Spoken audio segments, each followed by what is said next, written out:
नमस्कार, आप देख रहे हैं आज तक। आपके साथ मैं हूं सईद अंसारी। भारत ने पाकिस्तान को अब अल्टीमेटम दे दिया है। अल्टीमेटम के साथ साथ चेतावनी भी दे दी है, सबूत भी सौंप दिए हैं पठानकोट हमले में। तो पठानकोट में हुए आतंकवादी हमले के बाद भारत ने अब यह कह दिया है कि पाकिस्तान को चेतना होगा। मोदी सरकार के मंत्री ने पाकिस्तान से दो टूक बात कही है, यह हम आपको बताएंगे। नितिन गडकरी ने बात कही, लेकिन उससे पहले पठानकोट आतंकवादी हमले की सबसे पहली और सबसे अहम कड़ी। इस हमले की सबसे पहली कड़ी थे गुरदासपुर के एसपी सलविंदर सिंह, जिन्हें हमले से एक दिन पहले आतंकवादियों ने अगवा कर लिया था। आज तक संवाददाता सत्येंद्र चौहान ने बात की है गुरदासपुर के एसपी सलविंदर सिंह से और उनके कुक मदन गोपाल से। सुनिए। हमारे साथ एसपी सलविंदर सिंह हैं, जिन्होंने सबसे पहले आतंकवादियों को देखा था। क्या हुआ था सर, ये बताइए। ये वीरवार का दिन था और ये इधर मज़ार है ख्वाजा साहब की, इधर कठुए के साइड के जो कोट नोट तरफ है। हम इधर शाम को मत्था टेकने गए और जब मत्था टेकते वापस आए, हमें कोनिया मोड़ के पास हमें गाड़ी रुकी और गाड़ी रोकने में 4-5 आदमी जो एकदम ही मेरी गाड़ी पे आ गए। फटाफट बोलते पीछे हटो पीछे हटो, और जोर से उन्होंने हाथ लाइट के ऊपर लगाया और मैंने बंद कर दिया लाइट, हमारे धकेल के उन्होंने पीछे कर दिया। आपको क्या लगा था? एकदम तो मुझे ठीक नहीं, कि 4-5 थे। सर, आपको जब पहली बार उनको देखा था, आपको क्या लगा था उनका कि ये कौन लोग हो सकते हैं? आपने गाड़ी रोकी तो आपको क्या लग रहा था कि कौन लोग हैं? आपने क्या समझ के गाड़ी रोकी थी उस समय? हमें तो वैसे ही मेरे ख्याल कोई नाका है एकदम। मैं नहीं चला रहा था, वो अजय राजेश वर्मा चला रहा था गाड़ी। जब उन्होंने गाड़ी रोकी एकदम ही जो ऐसे एकदम मुझे पता चल गया कि ये टेररिस्ट हैं, जिन्होंने जैकेट पहनी हुई थी मिलिट्री की, वो शार्ट थी उनके पास, वो काफी लेस थे। वो इसके बाद आपसे क्या शुरू किया उन्होंने पूछना? कहा क्या जब वो गाड़ी के अंदर आए तो क्या आपसे क्या पूछना शुरू किया उन्होंने? सबसे पहले कुछ नहीं पूछा, उसे धकेल के हमारे पीछे कर दिया, हमें बिल्कुल बाजू पीछे करके, और नीचे वो सीट के जो पैर की जगह होती है उधर उसको नीचे रख दिया। हमारा मुंह ऊपर किसी को देखने नहीं दिया, जैसे ऊपर देखोगे तो गोली लगा देंगे आपको। राइफल्स थी उनके हाथ में उस समय? हाँ, AK-47 थी। और जो उनके राजेश के मुझे बैग नहीं है, वो काफी लेस थे। वो राजेश की गर्दन पर उन्होंने चाकू से हमला किया। आपसे क्या कहा? कह रहे थे कि आप हमें इस पर्टिकुलर डेस्टिनेशन पे यहाँ ले चलिए। चला, हमें वो नीचे दबा दिया बस। उन्होंने कहा, जो आपको कहीं बोलोगे तो आपको गोली लगा देंगे हम। वो क्या लैंग्वेज, किसी से कोड वोड में बात कर रहे थे? उर्दू भाषा थी? कौन सी भाषा में वो बात कर रहे थे? उर्दू भी, पंजाबी थी, हिंदी भी थी। क्या आपने बात सुनी होगी? आपस में क्या कन्वर्सेशन था उनका? क्या बात कर रहे थे? कोडेड लैंग्वेज यूज कर रहे थे? क्या कर नहीं, कुछ नहीं बोले बस। हमसे कहा भी अगर बात आपने जब कुछ बोला किसी को, जहाँ कोई ऐसे आपको गोली लगा देंगे, और आप वो उर्दू में भाषा कर रहे थे बारीक बात। तो ये टेलीफोन था, ये टेलीफोन आपका उन्होंने यूज किया? ये राजेश वर्मा का। मेरा भी टेलीफोन छीन लिया था और उन्होंने भी टेलीफोन छीन लिया था। ये उसी टेलीफोन से बात कर रहे थे? नहीं, ये नहीं मुझे पता क्यों। हम बिल्कुल जो हमारा मुंह जो बिल्कुल नीचे था। एसपी साहब, एक बात कही जा रही है कि जो सुन पाए, क्या कॉन्वर्सेशन कर रहे थे और क्या बता रहे थे अपने हैंडलर्स को? उर्दू में अपने बात कर रहे थे उधर बाहर।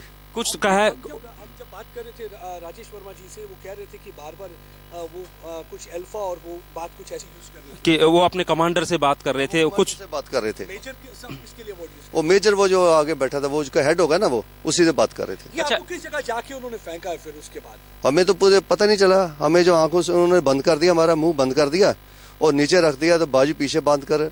जब उन्हें ये पता चला कि आप एसपी हैं तो उन्होंने कुछ प्रतिक्रिया दी? कि आप एसपी? नहीं, तब तक नहीं पता था उसको एसपी का। मेरा हूटर गाड़ी का चला था तो तब क्या हुआ था? ये तो राजेश के बयान के मुताबिक है, वो गाड़ी जो है हूटर बजा और एक गनमैन के मेरे फोन किया, मेरे फोन के ऊपर उन्होंने बोला सलाम सलाम, और उसके बाद वो फोन बंद कर दिया।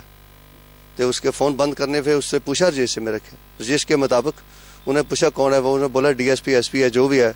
फिर उन्होंने कमांडर ने बात की उधर पाकिस्तान में, फिर मेरे को वापस लेने के लिए आगे मारने के लिए। ये क्या मतलब क्या बात है, जरा थोड़ा सा विस्तार में बताएंगे कि वो आपस में? हाँ बिल्कुल। क्या कहा, ये थोड़ा ये नहीं, मुझे दिखा ही नहीं है। मेरी आंखें बंद कर दी नीचे करके। जब आंखें नीचे बंद कर दी, पट्टी बांध दी आंखों, मुंह मेरा बंद कर दिया, आंखें बाजू मेरी है जो पीछे बांध दी, उस पर कोई पता नहीं चला कहाँ ले गए, कैसे नहीं हुआ। आपके साथ भी उन्होंने कोई हाथापाई की थी? हाथापाई की थी उन्होंने? ना कोई रास्ता नहीं, मेरे को तो पता नहीं ना चला कहाँ ले गए वो नीचे। हाथापाई की थी या उन्होंने आपके साथ? रास्ता मालूम था अगर एयर बेस पे वो गए हैं, जहाँ पे गए, उन्हें आपके साथ क्या उन्होंने हाथापाई की थी किसी तरह की? जीपीएस था मेरा, बात जीपीआरएस था? हाँ। आपने देखा वो जीपीआरएस? ये बात कर रहे थे। वो आपस में बात कर रहे थे कि हम जीपीएस से लोकेशन ले रहे हैं, क्या क्या कह रहे थे? ऐसे ऐसे जीपीआर की वजह से बात की थी। हाँ जी, सर उसके क्या बाद क्या बात की थी जो भी मेरा जो समय था बहुत कम था जो मेरे बाजू करने के लिए बंद कर दिया। बंद करके मुझे काफ़ी दूर जाके जहाँ जगह थी उधर उन्होंने फेंक दिया और मेरे को और मेरे वो जो है जो कुक है उसको बांध के कहाँ झाड़ियों में हमें धक्का दे दिया इधर का। एक बात बताइए, देखिए आप जीपीआरएस था, आपको कैसे मालूम था ये रास्ता जिस जगह पे वो गए? क्योंकि उन्होंने ना आपसे रास्ता पूछा ना कि हाँ, से भी हमने बात की, उनसे भी रास्ता नहीं राजेश कह रहे हैं कि उनसे अमृतसर की बात जरूर पूछी थी कि अमृतसर एयरपोर्ट का रास्ता किधर है। नहीं मुझे पता भी कैसे पता नहीं है, हो सकता है वो रास्ता जानते हो रैकी करके पहले जाके जो भी है, लेकिन हमसे नहीं पूछा। वो खुद राजेश कह रहे थे कि उन्होंने अमृतसर एयरपोर्ट क्या पूछ रहे थे वो। जिससे पूछो और ज्यादा टाइम वो था उसके पास। आपको कितनी देर पहले आपको उन्होंने धकेल दिया था गाड़ी से? और दोनों मेरे और मेरे कुक को बांध कर वो उधर धकेल दिया था। वो ऐसा क्यों हुआ क्या? कि जैसे कि राजेश जी पे उन्होंने हमला किया, आप पे हमला नहीं किया, आपको क्यों उन्होंने चोट दिया? हमला तो बाद में किया है, जब उनको पता चला कि जो एसपी है या डीएसपी है, फिर उन्होंने बोला जी आप जिस को भी तूने धोखा किया हमसे, तेरे को इल्जाम इसका भुगतना पड़ेगा। अगर ये पहले उसको पता चलता मेरा तो उन्होंने उधर ही मार कर जाना था। तो राजेश के इसके बाद में चाकू उन्होंने मारा हाँ बाद में मारा उनको। और आपको वापस ढूंढने भी आए थे फिर वो? हाँ ढूंढने भी आए थे मुझे। आपने बैंड पुलिस किया, को उसके बाद आपने क्या किया? हमें उसके बाद आपने क्या किया? मैंने काफी देर उधर रुका और उसके बाद मैंने बाजू अपनी जो है पीछे रख कर बांधी हुई थी, मेरी आंखों में पट्टी बांधी हुई थी, मुंह मेरा बिल्कुल बंद था और थोड़ी देर काफी देर मतलब होगी थी। उसके बाद मैं ट्राई किया, कोशिश की कि अगर बाजू कहीं ना कहीं मेरा खुल जाए। फिर मैं थोड़ा सा कोशिश करने का देखा कि ये खोल के अगर कोई आदमी होगा इधर तो वो मुझे आवाज जरूर लगाएगा भी क्या कर रहा है। फिर मैंने 10 मिनट देखे, कुछ बातें हरकत नहीं हुई। उसके बाद फिर मैंने ट्राई किया भी एक बार फिर देखूं। फिर बाजू जो जैकेट थी जो मैंने पहनी हुई है, यही जैकेट से मेरी बाजू बांधी थी। तो एक सवाल बहुत उठ रहा है, एक सवाल उठ रहा है कि आप एसपी हैं जिले के और इतना सेंसिटिव एरिया है और इतने सेंसिटिव एरिया में आप मतलब गनमैन भी नहीं था आपके पास और ड्राइवर भी नहीं था, ऐसा क्यों? ये मैं मंदिर था, मैंने कहीं धार्मिक स्थान पर मैंने ठीक नहीं समझा भी गन में साथ लेके जाना के लिए। मैं धार्मिक नया साल था, वीरवार के दिन था, इसलिए मैंने मत्था टेकने गया 5 पीर उधर से मजार के ऊपर मत्था टेकने। ना ही मुझे रास्ता पहली बार इस साइड से गया था, नहीं तो कठुआ की साइड रास्ता है, वो मुझे पता ही नहीं था उस रास्ते का। अगर रास्ते का मुझे पता होता तो मैंने कभी जाना नहीं था उधर। साहब एक बड़ा इम्पोर्टेंट सवाल है, जब इंसान पुलिस की वर्दी पहनता है, एक ओथ लेता है कि कोई भी समस्या आ जाए तो आप देश की रक्षा करेंगे, आप उसके लिए करेंगे, लेकिन आपने तो बिल्कुल रेजिस्टेंस ही नहीं शो करी। आपने किसी तरह का वहाँ किसी तरह का आपने मतलब प्रतिरोध किया हो? ऐसा क्यों है कि आप बिल्कुल भी कुछ नहीं कर पाए? 5 आदमी थे, मेरे अकेले से रेजिस्टेंस से क्या करता? सभी के साथ वेपन थे उनके पास, हम 2 ही आदमी जा तो मेरे पास वेपन। लेकिन राजेश कह रहे हैं कि 4 थे, राजेश कह रहे हैं कि वो 4 लोग थे।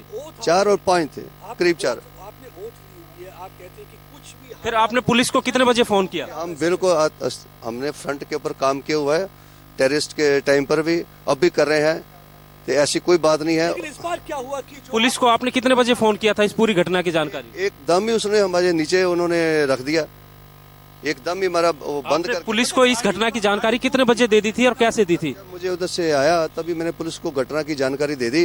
और जब घटना की जानकारी दे दी, हमारे उच्च अफसर जो है, हमारे सत्कार जो डीजी साहब, एडीजी साहब, आईजी साहब, डीआईजी, वो मौके पर उधर पठानकोट पहुंच गए। आपके पीएसओ वगैरह कहाँ थे जब ये सारा हादसा हुआ? पीएस तो इधर ही थे, लेकिन मैंने साथ नहीं लेके गया। धार्मिक जगह पर जाने के लिए ये जरूरी नहीं था, मैंने नहीं समझा ठीक कि धार्मिक जगह जाने के लिए ये ऐसा काम किया जाए। आपके कितनी देर बाद सिक्योरिटी अलर्ट हुई जब अपने पुलिस को बता दिया? इतना और टाइम क्यों लगा? ये क्या आपकी बातों पर शुरू में हमने जो इन्फॉर्मेशन देनी थी वो दे दी जो पुलिस को, और पुलिस में हरकत में आ गई और उधर हमारे काफी नाके वगैरह लगा दिए। कहा यह जा रहा है कि पुलिस आपकी बातों पर काफी देर तक यकीन नहीं करती रही, कि उन्हें ऐसा लगा कि आप इस पूरे मामले में झूठ बोल रहे हैं या गुमराह कर रहे हैं। ऐसी कोई बात नहीं थी, और आपको पता चल गया मैं सच हूँ तो सच सामने आया। मेरी जिंदगी नहीं मिली है मुझे, और ये मुझे पता है कि मेरे साथ क्या हुआ है, कैसे हुआ, क्या नहीं हुआ, कैसे मैं वापस उधर से लौटा हूँ, ये तो मैं जानता हूँ, जो ऊपर वाला जानता है। सुरक्षा एजेंसियां जो आईबी और एनआईए ने आपसे बात की है, अभी आपके टच में है या दोबारा आप क्या कर रहे हैं बात आपसे? अभी आपको इन्वेस्टिगेशन टीम वाले कुछ सवाल कर रहे हैं, कुछ सवाल क्या अभी आपके टच में है एनआईए वगैरह, या क्या पूछ रहे हैं? पूछिए, जो कुछ नहीं पूछा, जो अब सच था वो सामने आ गया है, जो सच था वो सामने आ चुका है।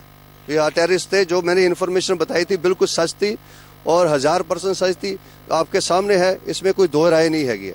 सलविंदर जी देखिए, 8 लोग शहीद हो चुके हैं, कई लोग घायल हो चुके हैं, आपको कहीं अपने अंदर ये लगता नहीं है कि ये पुलिस कहीं वाले आपसे भी कहीं गलती हुई है या कुछ ऐसा हुआ है कि बचाया जा सकता कर था? सके आप इस वक्त आप बचा सकते थे अगर आप उस वक्त, क्योंकि बात अक्सर होती है, रक्षा की बात करते हैं, जब इंसान ओत लेता है एक पुलिस अगर आप थोड़ी कुछ करते कोशिश तो इसको टाला जा सकता था। जाते भी मैं उनसे लड़ता तो मुझे मार जाते।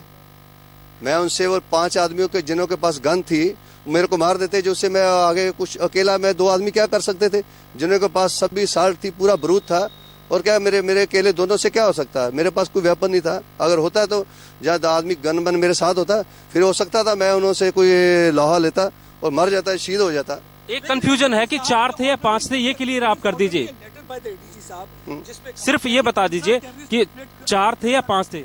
वहाँ पे इतना डेंजर था, खतरा था, उसके बावजूद आपने इतना बड़ा रिस्क कैसे लिया? बिना पीएसओ के ये वजह आपको लगता नहीं कि आपने मैं धार्मिक स्थान, मैंने आपको पहले भी बता दिया, धार्मिक स्थान है उधर, मैं नहीं समझा गनमैन साथ लेके जाऊं, ऐसी कोई बात नहीं है। बिलासपुर के एसपी ने यह बयान दिया है कि उन्होंने अपना फर्ज पूरा किया है। मेरी आंखों पर पट्टी बांध दी गई थी, मेरे हाथ बांध दिए गए थे और मेरा सर नीचे कर दिया गया था।